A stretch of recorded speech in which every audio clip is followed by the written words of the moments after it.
Hi there, it's Miss Christy, Miss Broccoli, Miss Brock. I'm back to read you The Princess and the Kiss by Jeannie Bishop, a story of God's gift of purity.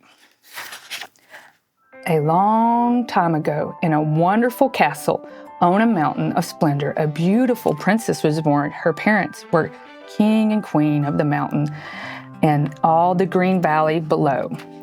The king and queen loved their little princess even before she was born.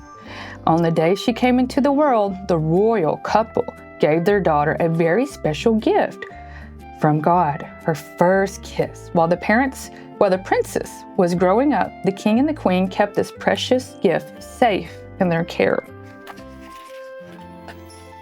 When the princess was finally grown, the king and the queen called her to their side. "We have something very special to give you," said the queen. Up, up, up, the royal family went into a secret room in a tower of the castle. On an elegant table in the corner of the room was the same gift given to the princess long ago, the kiss.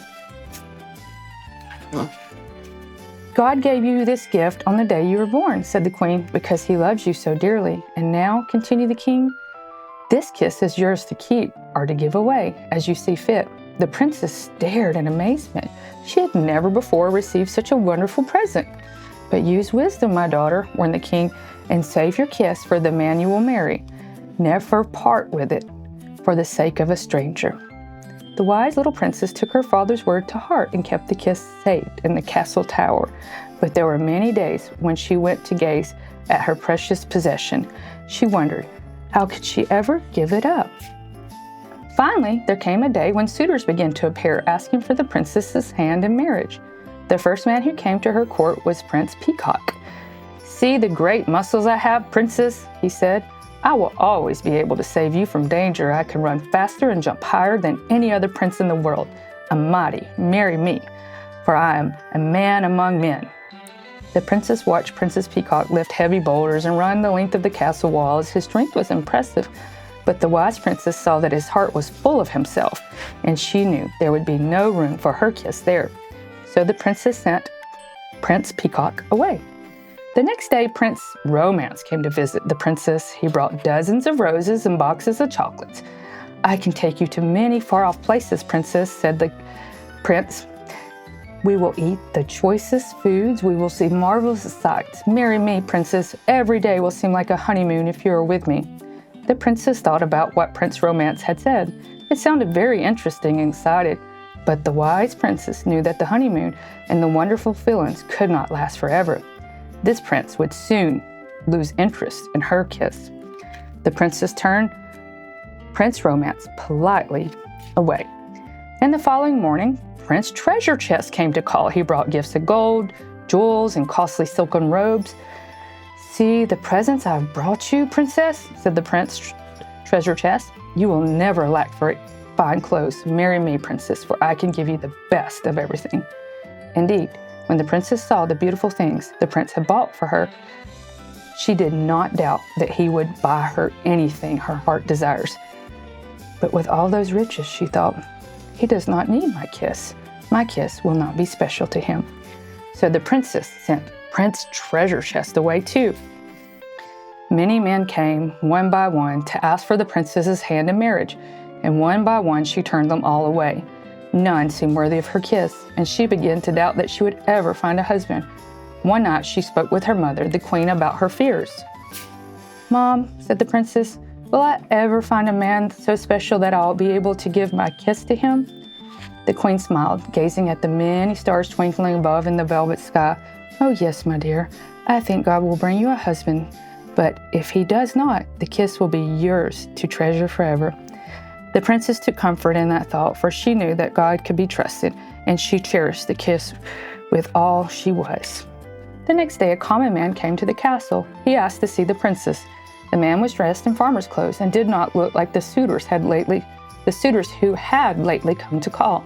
Strong and handsome, his hands were rough from working in the king's field, and his face was tanned from the sun. "Who is he?" the servant wondered as he led him through the castle, the man was taken to the royal garden, where the princess and her parents were walking among the rose bushes. The farmer bowed humbly and addressed the king and queen. "May I speak with your daughter?" he asked. The princess's mother and father were surprised. Who was this man? He seemed common, yet kindness was in his manners. Nodding slowly, the king and queen moved aside and stood close by. The man looked into the princess's eyes. "I have worked in your father's fields for many years. I prayed and watched and waited for the one who could be my wife, yet I found no one. Then one day I saw you walking in the palace lawn. Your beauty was marvelous, and your purity sparkled like diamonds." The princess blushed. Her heart began to beat wildly. "I have little to offer you, princess," the man said softly. "I have no gold. I have no means to travel the earth, and I'm not as strong as many." The farmer stopped, and the princess was afraid he would not continue. Then he whispered, "But I also do have one very special gift I can give you." "This is my first kiss, princess," said the man. "God gave this gift to me the day I was born. My parents kept it for me until I became a man. I have saved it all my life for you. Would you be my wife?" The king and the queen and the princess rejoiced and embraced the humble farmer.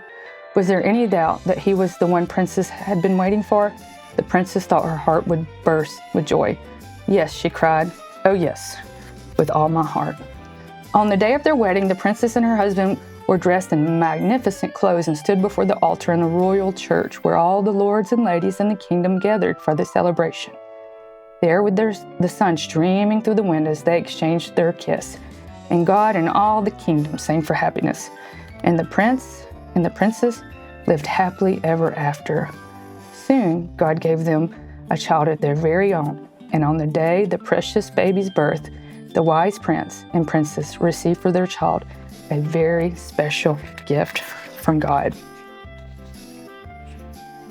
Love comes from a pure heart and a good conscience and a sincere faith. 1 Timothy 1:5. I hope you enjoyed this story.